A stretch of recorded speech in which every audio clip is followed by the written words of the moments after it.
Hello and welcome, my name is Rob Chisholm and I'm going to show you how to do some tilt shift experience methods in LumaTouch. So first of all I'll just explain the camera approach, some examples, and then going to show you how to edit. The areas that you would really need to address are tripod if you have one. I'll just point out all of this was filmed on a gimbal, so you can see I've panned left and right. If it was on a tripod, I'd get a far better experience and it's easier to edit and it looks cleaner is the word. So again, I've moved the camera a little bit here, whereas here the camera's pretty stationary and I do pan over to the left. So it's really easily done with a handheld camera, and I've used the gimbal, which is important, some sort of stability. The examples, or the better ones you're going to have better luck with, are things like this at an angle. If you go for an angle, so the people down below look like little toys, and that's the whole approach, is to try and make things look miniature, I suppose, toy towny. So here's another example of the cars around here. You can let your imagination go with you and you can just come up with ideas, put some characters in obviously. They end up in my chimney at home, put a railway track in. You can just go from tilt shift into something else. You know, there's lots of ideas come from yourself, and that's what I'm trying to put across as well. Just to be able to do something technically is great, but you need to have a theme or an idea before you go out, or you just randomly shoot. But it's better to have ideas. So how do we so we'll just show you that example there. How do we get that, which started off as that? Well, the first thing I did was just point out I filmed in slow-mo, so this would have been better probably not in slow-mo. 30 frames per second would have been fine. So I had to export and speed it up, hence it says 600. You don't need to do that, obviously. But the first thing I'm going to do is duplicate that. So I've duplicated the layer. I'm going to go into Edit. I'll go into the Effects Editor, and I'm going to go to Vibrance. And for the sake of the tutorial, I am just going to speedily go through it and not look for polished results. So I'll go, yeah, that's all right. As you experiment more, you'll find it easier. Also, I'm going to add a blur.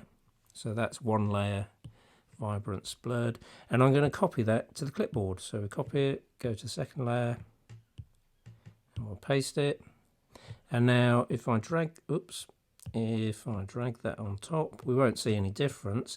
But if I go back to the editor, take out the blur, we still don't see any difference. So not a lot going on.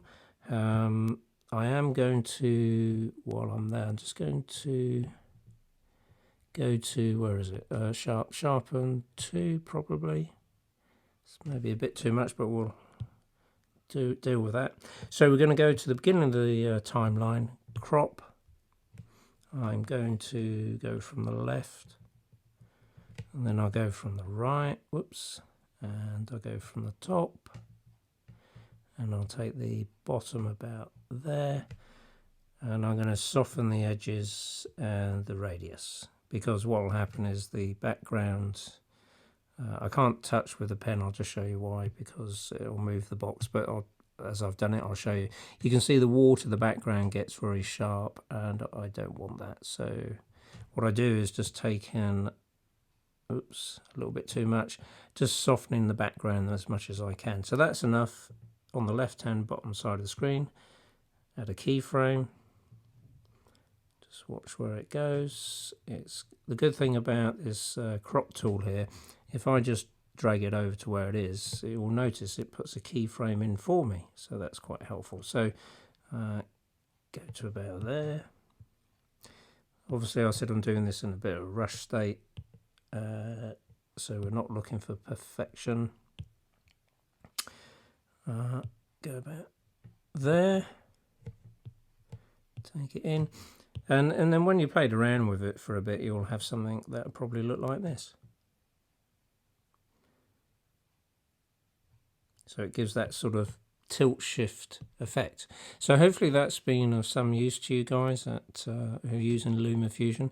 Obviously you can go and do these. You can look out your window, take a picture or video. Remember, try and use a tripod, try not to pan, and to see what you come up with. Try this effect, and hopefully you'll get something that you find interesting. It's fun to do.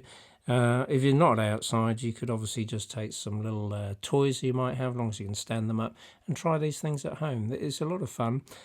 So wish you all well. Many thanks, Rob Chisholm.